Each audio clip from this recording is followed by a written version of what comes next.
Seth Borenstein, AP, with two for Dave. First, given that this was that there is no other scheduled, not just Hubble servicing mission, but servicing mission of any satellite, even on the drawing board, or even satellites to be serviced on the drawing board. Can you tell us, is there sort of a lesson from this mission to be learned for future NASA administrators that perhaps we should look into building things that are more serviceable? And does it also engage the public more, or is it just time to forget about servicing and do more disposable? Well, as I said, I'm not going to be around all that much longer. I've had a very long career at NASA, so I think I can speak fairly bluntly.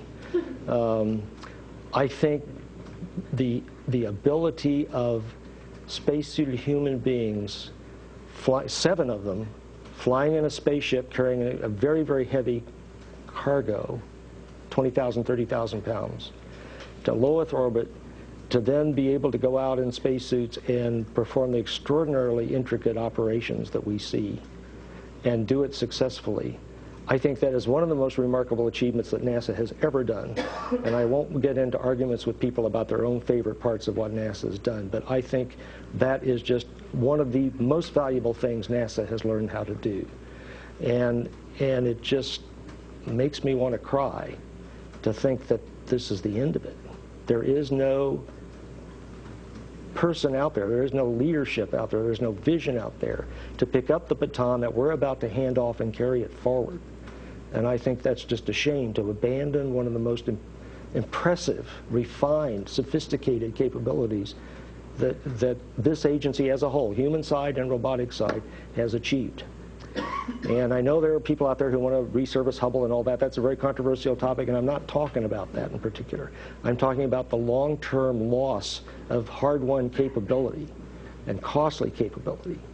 And you know, if there's a future for this agency, it's got to be in an innovative direction like that. We can't just keep doing the same old thing year after year. It's just not as productive as it could be otherwise. So that's my piece, and I'm sticking with it. And to follow up on that and let you go even further out on a limb here, the Augustine Commission is going to be looking at, again, plans for Orion and Constellation, which don't, at the moment, really include you. I mean, include what you've just done. Right. And do you think this is an opportunity to tell them, wait, that perhaps they should look more at a vehicle that has more capability here, not just, you know, to go one place? And are you going to encourage some of your colleagues to talk to them about that? Yeah, let me say a couple of things about that. First of all, I do very much worry that the Constellation program, it's tight budgets, very difficult, challenging tasks they have to do over a short time frame, that they're just plowing ahead, producing what they're able to produce within all the constraints. And my question is, okay, once you've produced it, what are you going to do with it?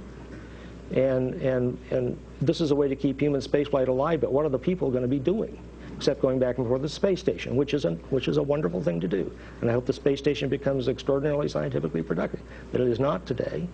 And I just don't see that if that organization within NASA that's producing Constellation doesn't begin talking to their potential customer base, they're going to end up with something that no one is interested in using. Now, let me say something about the customer base. There is a decadal study going on within the astronomical community to decide what the most important scientific astronomical work enterprises are to be undertaken over the next 10 years, in the decade between 2010 and 2020. There are people who are putting this topic before that study. And so it'll be very important to see how that group of scientists comes down on this topic. At least the topic should get a fair hearing in front of that group. But I'm just concerned that as Constellation has moved on, independent of input from outside entities like that, they're just going to be out of synchronization, and it'll be, if you want to, it's going to be very costly for one group or the other to catch up and resynchronize. So I think one last thing, I know this is a ring. When I first came to NASA in 1969, 1970, one of my first assignments was to work on a study committee that was actually managed out of Marshall Space Flight Center, but it involved Johnson as well. And it was called Scientific Uses of the Space Shuttle. And, you know, some interesting things came out of that. We ended up not flying Space Lab all that much and so forth. But, for example, we made strong recommendations about shuttle cleanliness so that the shuttle environment wouldn't damage scientific instruments. So it was a very useful thing, and I think the shuttle program was very responsive to that. I don't see any similar activity going on in the Constellation program where they're actively engaging their potential user base to get requirements that should go into their basic design. End of story.